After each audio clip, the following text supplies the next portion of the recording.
I'm gonna make literally every fandom infinitely better by answering just one spicy question.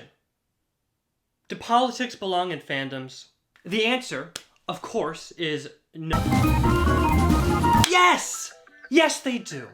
Let's talk about it. And if you're already down there calling me a soy boy beta cuck in the comments, I mean, I don't blame you. Don't let me stop you. But hear me out first.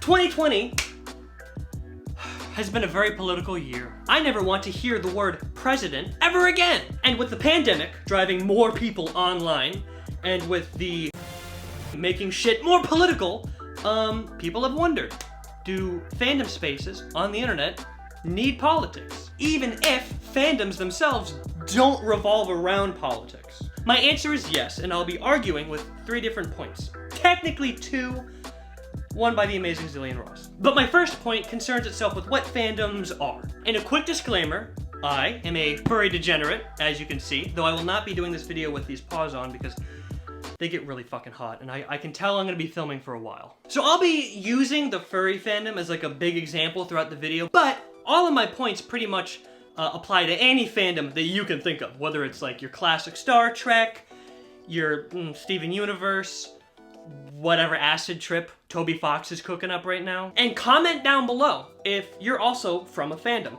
I just assume that everyone who watches my video is a furry, but if there are people from other fandoms in my audience, I want to know about that. That's cool. So let's get into it. What is a fandom? Thanks, Google. But that's kind of vague. It's fair to say that fandoms are just groups of people that enjoy a fictional thing, in many cases a franchise. Of course, as furries are a weird exception, you know, we like an idea, a concept, but no one's gonna deny that we're a fandom. Worst one out there, I can already hear the keyboards typing, but still a fandom, nonetheless. Fandoms are fans of things that, on their surface, aren't political. Now, yes, I know that, you know, like Star Trek or Warhammer, these things have political undertones, absolutely, but that's not necessarily why the bulk of fans go to that thing. What they go for is the escapism. I mean, the furry fandom has provided me the escapism that I needed to survive this late capitalist hellscape that we live in. Humans like fantasy, and fandoms have existed for centuries at this point. I mean, the Sherlock fandom dates back to over 100 years ago, and then there was that whole, like, Jesus fandom that started, way back. But while fandoms are about escapism, that isn't the glue that holds them together. Individuals want escapism.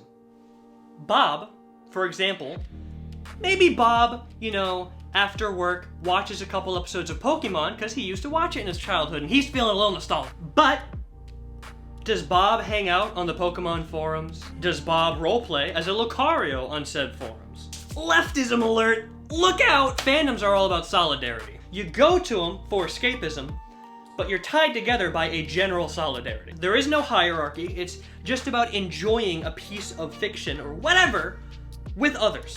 Humans, for example, humans have been interested in anthropomorphic animals for millennia. And only now have a few of us thought to build communities around that interest, because we have the means to, thanks to modern technology. The internet, expediting degeneracy to a computer near you. So we're not building, you know, communities confined by, you know, time or space. Baby, it's international. And I know that's terrifying. So where are you going with this, Lumi? What the fuck? Well, okay. Here's where the politics come in, okay? Fandoms are diverse, and members of a fandom may not feel that solidarity that others may feel if their diversity isn't acknowledged, if it's just swept under the rug. So I'm about to blow your mind with a couple of facts, okay? Strap the fuck in. Did you know that the furry fandom is gay, kind of a sausage fest, and about as white as my persona? I know. Who'd have thought? Say, for the sake of argument, that you are a straight woman of color and a furry. Cool. You might feel weird because the predominant culture of, you know, white gay guys, does that ring any bells? Is overrepresented in the fandom. And that homogeneity can be alienating. You may feel underrepresented. or issues of sex and race in the fandom may be downplayed or swept under the rug. Awareness of that diversity means that we're not leaving other people out of the sense of solidarity that fandoms provide. In a critique on the discussion of race in fandom scholarship, that's a lot, Dr. Rukmini Pandey talks about how our hesitance to discuss race in fandom culture kind of hinders our ability to see the big picture. At the present moment, race is rarely taken into account when discussing aspects of fan identity. In effect, while scholars who talk about non-white fans must foreground participants' racial identities, those who discuss survey results or interviews of queer or women fans often position their research as universally relevant within these identity categories. This problematically reinforces whiteness as both default and as neutral in fandom spaces. Being a source of escapism, some might assume that we kind of check our identities at the door when we participate in the escapism that fandoms provide. But we don't. We carry our identities everywhere we go. And if you're privileged to be included in the hegemonic identity, then you just don't have to think about it as much, or at all. Which is, important to say, by no means a guilt trip. This isn't me saying that you have a responsibility to feel bad about this, or that it's somehow your fault. It's not, it's just society. For example, I don't feel guilty for being a white guy in the furry fandom, but I acknowledge that I'm also kind of like, you know, the stereotype, the default. But what that awareness does is it allows me to then think and operate in a framework that makes me conscious of how to include others who may not occupy that hegemonic identity. That builds solidarity. It uplifts marginalized identities so that they too can feel as though they are also the default in the fandom. And that strengthens fandoms. Politics are inevitable. Now, I'm gonna be transparent with you, okay? I don't like alt-righters. I don't like Nazis. I don't like racists or race realists. I don't like fascism, and I do not like ethno-nationalism. And as a degenerate, these people don't like me, which is a shame, truthfully speaking. I mean, blonde hair, blue eyes, a decent jawline, okay? I mean, I'm everything that these people idolize. But I have noodle arms, and an IQ above room temperature, and I'm a degenerate. Now, I encourage you to go check out a fantastic article that I'm gonna link in the description by Dio Tasdevil, I hope I'm saying that right. But I'll do my best to condense its contents for the sake of this video and my argument. First off, what is it that compels someone to seek escapism in a fandom to begin with? If there's something to escape, it's probably not all that good to begin with. I didn't find escape on Apple Music. Thanks, Siri, I appreciate it. I'm gonna come out here with another hot take, you guys, so brace yourselves. I think people who are in fandoms tend to be outcasts. I know.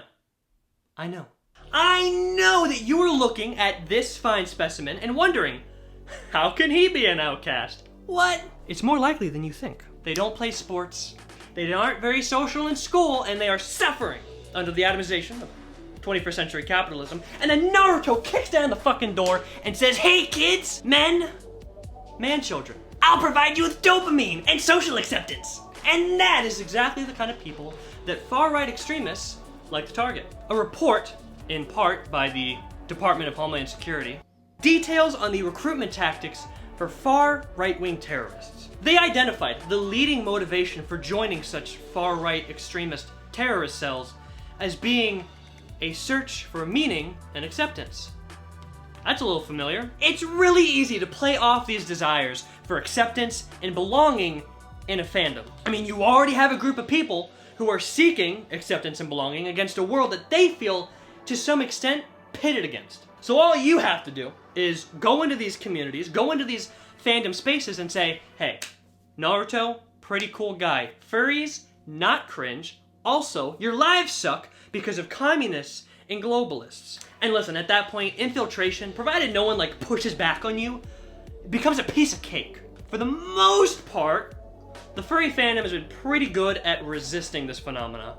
But the same can't be said for our dear cousins, the bronies. Context, bronies are like fans of My Little Pony or whatever. Usually dudes in their teens and 20s. If you've been on the internet in the last 10 years, you know what I'm talking about. Do you see how I gendered my description and reinforced a hegemony? Take notes, okay? This will be on the test. An Atlantic article delves into one brony image board, Derpy Buru. I do not speak brony. Now, it's important to note that the brony fandom largely came from the bowels of 4chan, a den of sophistication known for its anything goes philosophy with respect to free speech. Except for pony posting, ironically. You couldn't post ponies on 4chan because they got overrun by the bastards. And this began the great brony diaspora on the internet, leading to the formation of other communities like Derpy Buru, solely meant for ponydom. Hope I'm saying that right. And yet they still took after 4chan's cultural roots. They still upheld a kind of anything goes philosophy towards moderation of their content. Simply put, give people a space to post tastefully insensitive content like, I don't know, a pony with a swastika. And weird motherfuckers will do it. And soon, Derpy Buru found itself with a problem on its hands. At the time, the Atlantic article found over 900 pieces of art on Derpy Buru under the racist tag. Now, a Quillette article pushed back on the Atlantic and said, only 900 pieces of racist tag art were found on this website compared to the tens of thousands of pony. So it pales in comparison. But then I've never found myself compelled to go defend 900 pieces of racist art, so kind of a weird hill to die on, Quillette. So when Derpy Buru finally decided to moderate its content, oof. They were caught between two different waves of backlash.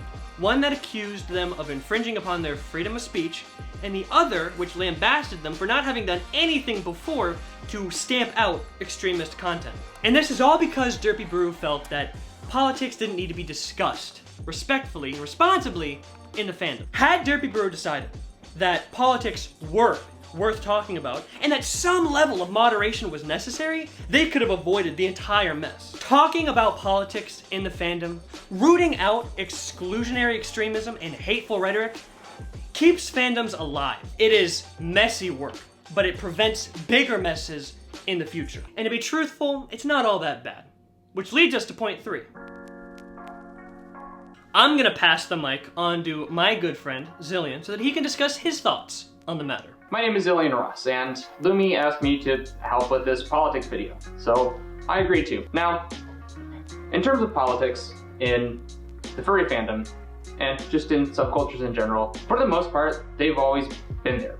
And in this case, they're likely going to stay. This is not a new thing. The main difference is that we live in very divisive times, and that political charge has crept into all aspects of life, and that includes the subcultures we all take part in. Given that, that does lead to some issues with the current atmosphere of political discourse. I think it's safe to say that the current political climate is more negative than it has ever been. The discourse we often see online, and that even I catch myself taking part in, feels very disenfranchising. More often than not, that makes me feel like I'm in this perpetual spiral of a fight rather than a solution. And this can be very depressing at times. I can only speak from my personal experience, but this type of discourse does have a pattern.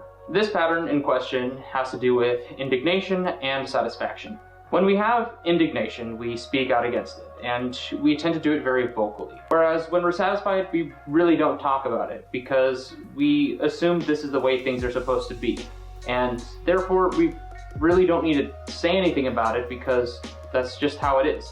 We're satisfied. When we speak out of indignation, we start to see how this negative atmosphere is formed. When we talk about negatives and not satisfaction, we only hear what we're not happy about. In its perfect form, it creates a sense of hopelessness, like there's really nothing to look forward to. I don't like this feeling, and I'm sure you don't either. And I definitely think there is a better way to talk about these issues. So the solution is not ignoring the problem. It's extremely important to shed light on issues that we see and raise awareness for them.